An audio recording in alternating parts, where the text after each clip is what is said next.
रोम रोम भाइयों। আসসালামু আলাইকুম। কেমন আছো সবাই? আজকে তোমাদের একটা অন্যরকম জিনিস দেখাবো।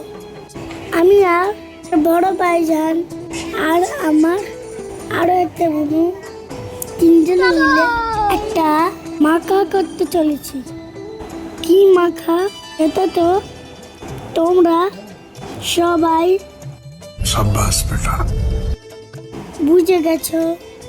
আমার ভাইয়া সুন্দর করে কাটছে পেঁপেটা, এবার ধুয়েও নিচ্ছে। আমার ভুলটা না বাড়িতে নেই, জন্য একটু মনটা খারাপ লাগছে। লাইক আর সাবস্ক্রাইব করে পাশে থাকো বন্ধুরা। বলতে বলতে ধোয়া কমপ্লিট। এবারে হাত দিয়ে আমি ভালো করে ধুয়ে নিলাম। তারপরে মশলা দেওয়ার পালা। লঙ্কাটা ঝাল বলে আমার আম্মু কেটে দিচ্ছে। লঙ্কা কাটতে পারি না, তাই আমাকে বললাম কেটে দিতে। আমি মশলা দিয়ে দিলাম। এই যে মাখা কমপ্লিট। এবার আমরা সবাই খাচ্ছি। উফ, অসাম। উফ, সুন্দর লেগেছে খেতে। ইচ্ছা আছে আবার করার। ঘুম গেলে ভাই জলে একটু খাইয়ে দিল। আর খুব অসুস্থ তো, তাই আমি একটু বাতিতে করে দিয়ে এলাম।